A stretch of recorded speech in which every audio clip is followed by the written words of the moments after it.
2022년 6월 13일 월요일 독서 여행입니다. 오늘은 물고기는 존재하지 않는다를 90쪽부터 120쪽까지 읽어보았습니다. 인상 깊게 읽은 구절을 같이 나눠보도록 하겠습니다. 첫 번째 구절은 이름에 관한 이야기입니다. 아이디어를 상상의 영역에서 끌어오는 운송수단인 이름 자체는 엄청난 힘을 갖고 있다.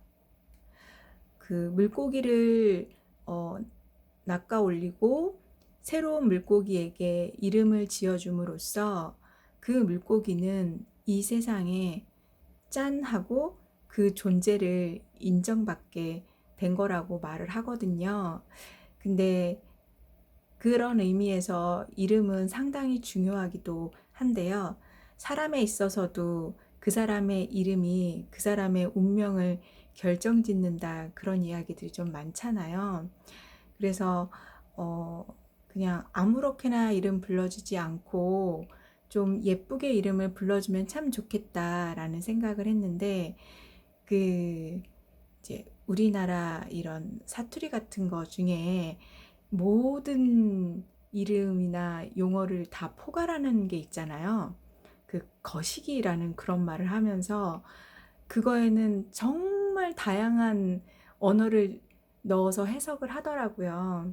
근데 이제 그렇게 뭉뚱그려서 이야기하는 것도 뭐 때로는 좀 상대방을 덜 아프게 하려고 그런 얘기를 할 때도 있지만, 정확하게 예쁜 이름을 붙여서 지어주는 게 참 좋겠다라는 그런 생각을 했고, 요즘에는 그 아이들의 성기를 소중이라고 부른다고 해요. 그래서 저희 아이가 학교 갔다 와서 뭐 이제 엄마, 내 소중이를 친구가 어떻게 하다가 이렇게 살짝 쳤어, 뭐 이제 이런 식으로 얘기를 해서 그걸 소중이라고 부르는구나.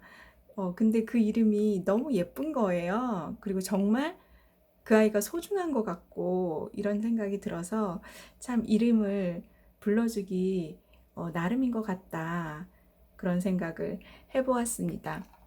두 번째 구절은 겸손을 유지하라는 것, 우리가 믿는 것들, 우리 삶 속에 가장 기본적인 것들에 대해서도 늘 신중해야 한다는 걸 되새겨 보아야 합니다. 요거는 그 이름이라는 앞에 것과 좀 일맥상통하는 얘긴데요.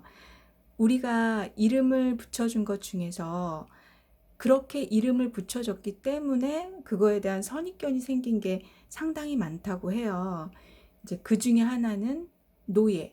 우리가 그 사람을 노예라고 부름으로써 우리보다, 인간보다 한 단계 낮은 신분의 계층의 인간을 하나 만들어낸 것과 마찬가지라고 그렇게 이야기를 하고요.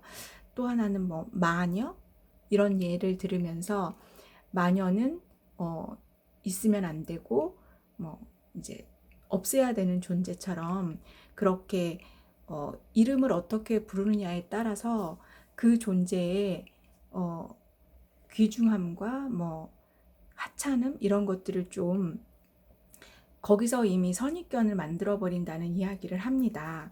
그러면서 책에서는 사람이 완벽하지 않기 때문에 사람이 만들어 놓은 이 테두리 안에서 이름 붙여지고 결정해 놓은 이 규정 자체들이 다 100%잘 되었다라고 보기는 어렵다는 거예요.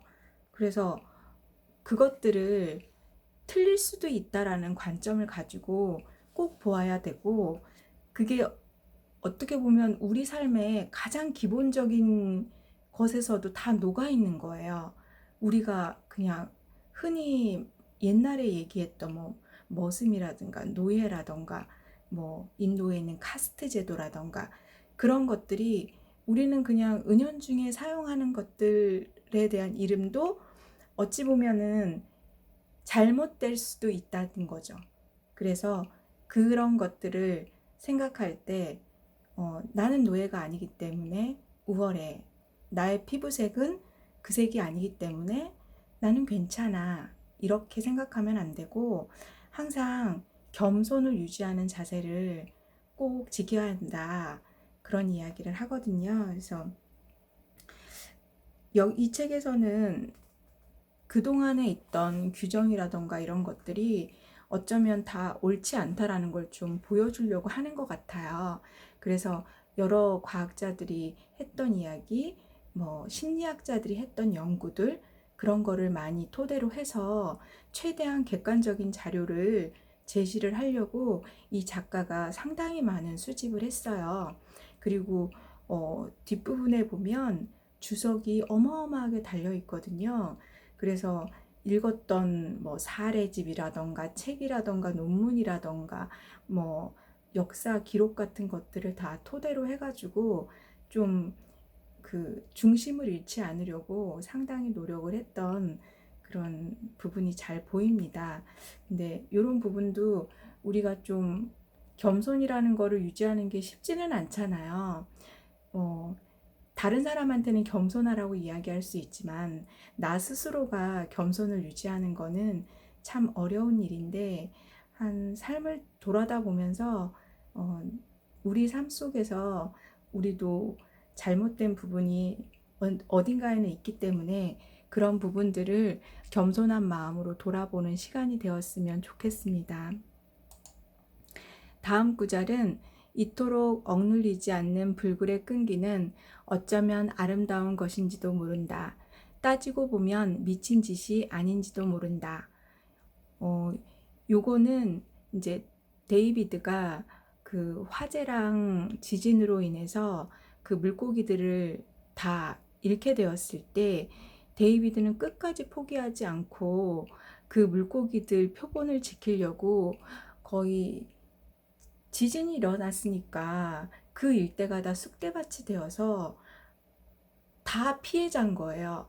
누굴 도와줄 수 있는 사람이 없었어요. 그래서 데이비드는 이 물고기 표본들을 살리려고 에탄올이 너무 필요했는데 에탄올이 빨리 안 오는 거예요. 그래서 에탄올이 올 때까지 48시간이 걸렸다고 해요. 근데 그 48시간이 지나면 물고기들은 부패하기 시작하죠. 그리고 뭐 형태가 일그러질 수도 있고 하기 때문에 데이비드는 이제 그런 소식을 들었을 때 얼마나 마음이 참담했겠어요. 그럼에도 불구하고 데이비드는 포기하지 않았어요. 절대 이 물고기들 한 마리라도 놓치지 않으려고 48시간 내내 그 물고기들에게 물을 뿌렸다고 합니다. 그리고 그 물을 뿌리는 거를 옆에 있던 그 같은 과학자들이 동료들이 도와줬다고 해요. 그 뭐 책에 보면은 그 광경이 장관을 이뤘다고 하거든요. 밤새 뿌렸대요. 그래서 그렇게 똑같은 일을 끊임없이 해낼 수 있는 용기는 도대체 어디서 오는 걸까? 그게 가장 궁금하기도 하고요. 이 사람이 보이는 이런 정말 바보 같은 그런 끈기는 어떻게 보면 좀 아름답다라고도 생각할 수 있을 것 같아요. 미치지 않고서야 어떻게 그렇게 할 수 있겠어요.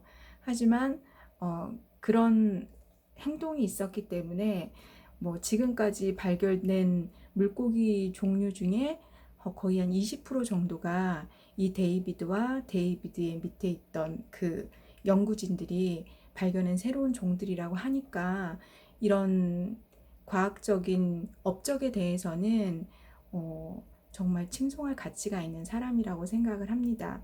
이걸 보면서 나는 이렇게 끈기를 가지고 살아본 적이 있었던가 라는 생각을 또 하면서 뭘 조금만 해도 그거에 대한 결과가 안 나오면 쉽게 포기해버리는 사람이지 않았나 그런 생각을 하며 오늘도 데이비드에게 하나를 배우고 갑니다.